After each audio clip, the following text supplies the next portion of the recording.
Welcome to rSlash Best of Redditor Updates, where OP accidentally sleeps with her mom's boyfriend. Our next Reddit post comes from rSlash Relationships. I've been working on a novel for about a year. I write every day, even just a sentence. 6 months ago, my college switched to smartboards and put all their whiteboards in the garbage. I grabbed 2 of them because I have a huge wall space open in my living room. Most of my writing is done on Google Drive, but I have things like character personalities, names, places, a general timeline, stuff that I want to remember on the whiteboard. I used to take photos of it so I had my ideas with me, and I used to write on my lunch break. I stopped doing that because I burned myself out, and my writing quality takes a huge dive. Plus, my boyfriend helps me write, and it helps us connect in such a deep way. So I haven't taken a photo in about 3 months. The whiteboards are nice because I can read my notes across the room while I'm sitting in my favorite chair. I got home last night and all of my stuff was erased.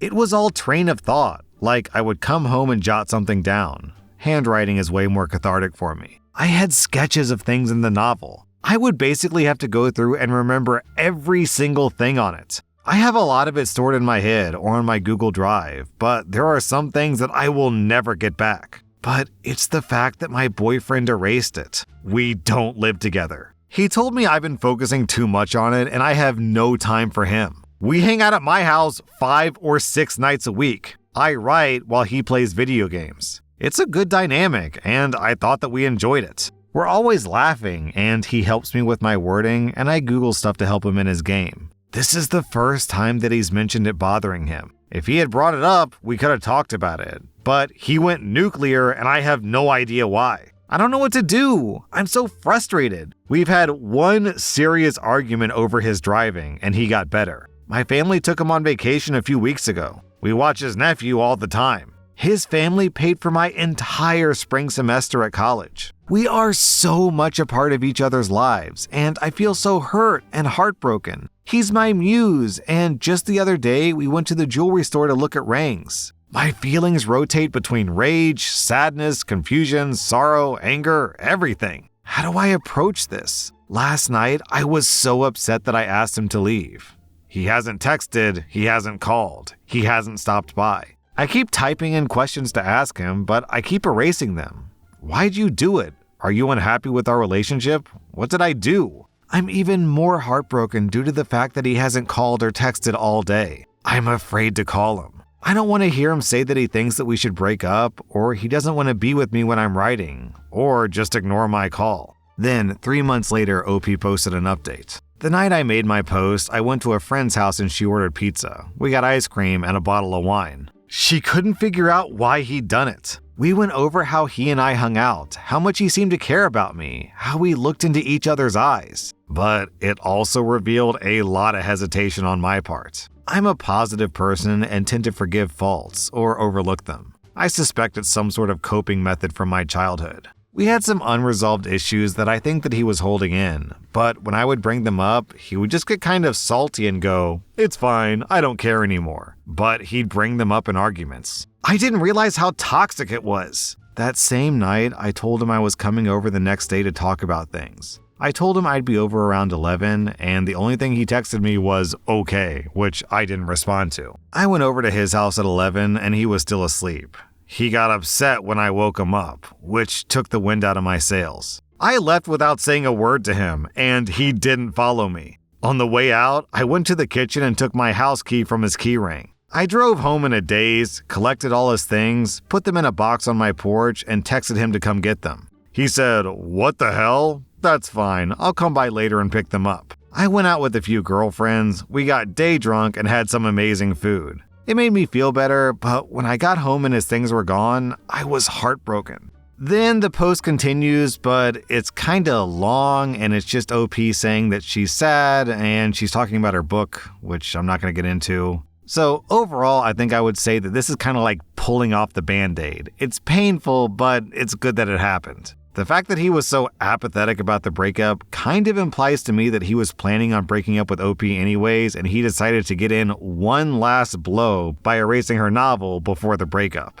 Our next Reddit post comes from rSlash Unethical Life Pro Tips. I'm living in hell right now, and I need ideas. My son just turned 18 and is disabled. He needs and takes multiple medications and needs support at school. He does well in some settings and is on track to graduate and pursue trade school with support, and we're so proud of him. He's extremely impressionable, a little socially awkward, and desperate for friends. For years, we've struggled because he gives away his possessions, gets in bad situations, and is easily bullied. He'll do anything to be liked, which breaks my heart, and we're working on it in therapy with trusted adults. So there's this grown man who's 28 years old, Quentin. He's frequently homeless, often sleeping in a tent in parks, or he'll get a voucher from our city and stay in a motel. He has 2 pit bulls, not spayed or neutered, that he'll leave in the tent or motel room when he works at a fast food job. I would actually have compassion for him and his animals if he had nothing to do with my son. It started with him asking my son to watch his dogs in the park while he worked. My son was thrilled to have a friend and to help, and he does love animals. So he'll spend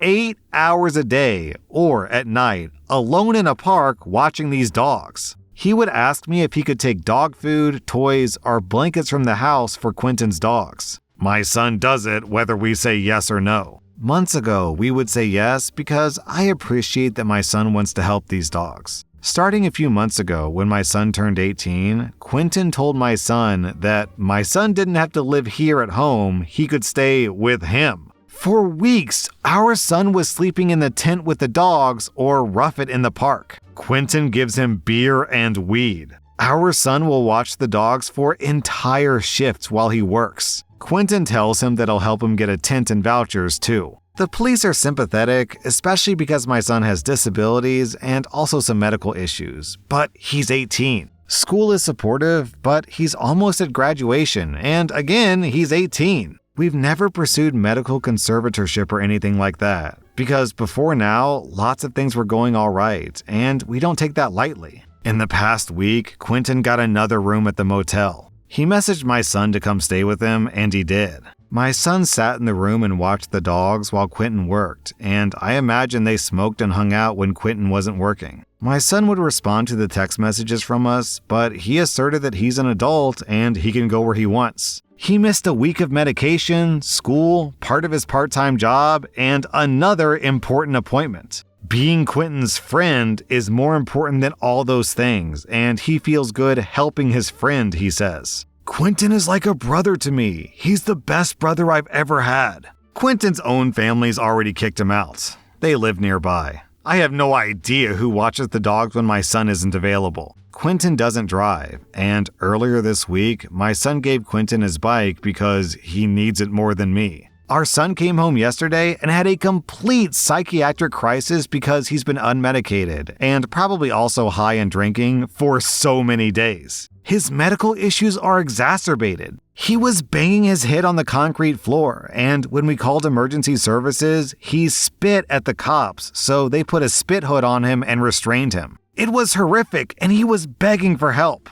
We're not sure when he'll be stable enough to come home, and he may need a medical procedure. He was coherent today, crying and apologizing, but he's still 100% certain that Quentin is his friend. I also feel terrible because I know that at age 18, it's a good thing for my son to not be telling us everything, having his own friends and life, etc. I looked forward to that day. He does have other friends who are closer to his age, and their hanging out is more appropriate. But these other kids have busier lives and more responsibilities. They aren't available 24/7. Quentin is available, and my son feels so good when his phone pings and it's his friend needing him. So how can I make Quentin's life miserable? Or at least make it too uncomfortable or risky to keep hanging out with my son? I don't want to harm or stress the dogs, please. It's not their fault, and my son would never forgive me.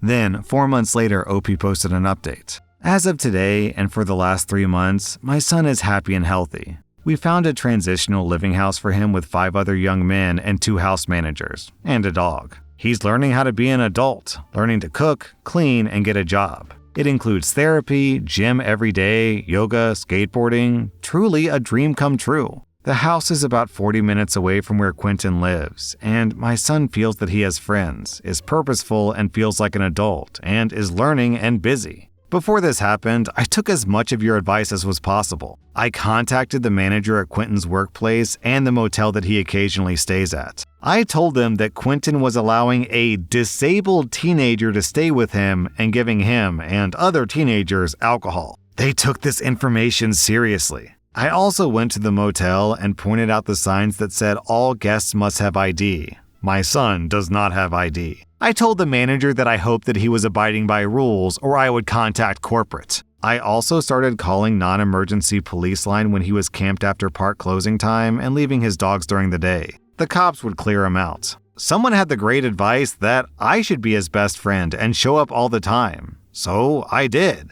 Quentin wants to see my son? Okay, here I am too. I'm at the park. I'm at your work. I'm near the motel. I even prepared flyers to let others in the park neighborhood know about the tent, the camping, and the unsupervised, unneutered pit bulls. Quentin got increasingly upset. He said that I was stalking him and he was going to call the cops. I said, please do.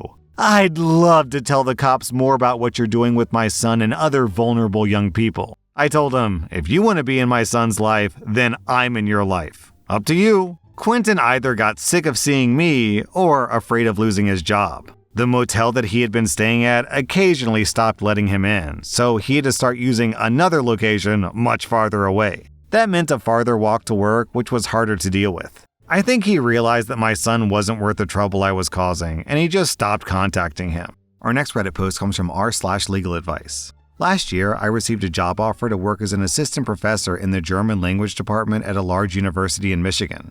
I recently finished my PhD, and I was really excited to fill a research position in the specific field that I applied to. Most of the time I give classes in German literature, but additionally, the university would like me to help students with writer's block, so I joined an interdisciplinary workshop. There are at least 4 people connected to this workshop, and we get along fine most of the time. Sadly, there's one elderly woman who made me out as a rival day one. I don't know what provoked her, but there's something about me that makes her mad. Cue the incident. I had an appointment with the student. I gave him some tips and instructions, and I left my goal with gummy bears on my desk. Mind you, these gummy bears are sugar-free and volatile. If you eat more than a handful, you are in serious fart troubles, and you will occupy the toilet bowl for the rest of your day. Well, my coworker ate the whole bowl. First, she excused herself from any commitments, and then she called in sick. The next day, she confronted me and blamed me for the whole ordeal, that I deliberately placed those gummy bears and it was all a ploy to humiliate her. According to her, she's already informed HR and her lawyer and that I'll be kicked out of the country in no time. The only thing I can blame myself on is that me and my colleague giggled at her bowel distress signals. Then, 6 days later, OP posted an update. I had a, I guess, fruitful conversation with HR yesterday. My coworker and I had separate interviews yesterday, just explaining what happened and how our workplace could be improved in the future. I'll make it quick. Her side of the story looks like this. OP deliberately placed sweets laced with laxatives in the commonly shared office space to make me and other people sick. My side of the story. I forgot my bowl with gummy bears, which I gladly and generously share with everybody in the department, not assuming that anybody would eat the whole bowl of sugar-free gummy bears. I even brought an original German gummy bears packet with me to prove that I didn't mean any harm. Hard to believe, but she and I talked during lunch yesterday, and we made up. She's a nice lady, in fact, but had issues with food allergies in the past. And I would love to just close the story with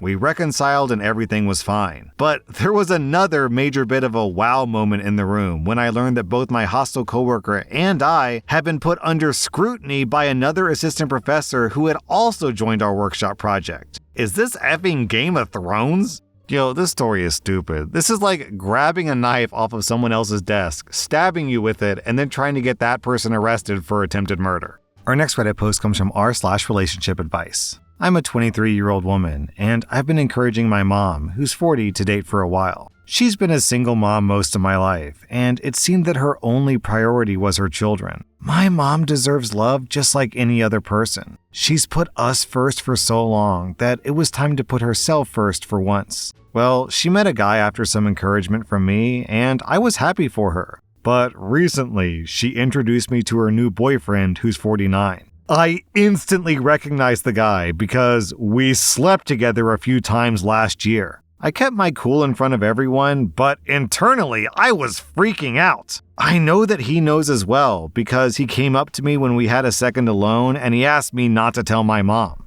I don't think I can do that. I want to tell her, but I don't want to hurt my mom. I really don't want them getting super serious, or worse, him becoming a future stepdad or something. How do I tell her without breaking her heart or her hating me? Then, about a week later, OP posted an update. When I made my post and got some advice, I decided to write a letter so I could get my thoughts and feelings out properly. I won't write it here because it's very personal and emotional. Anyways, I gave my mom the letter last night, and I stayed in the room with her as she read it. I had tears welling up as she was reading it, thinking she would hate me after it. After she read it, I started crying and she started crying. It was all very emotional, but my mom assured me that she would never hate me, and she was glad that I wrote the letter, and I think we just hugged for a solid few minutes just crying into each other. We calmed down a bit after that, and just spent the rest of the night watching movies and eating junk food. The morning after that, my mom ended things with her boyfriend.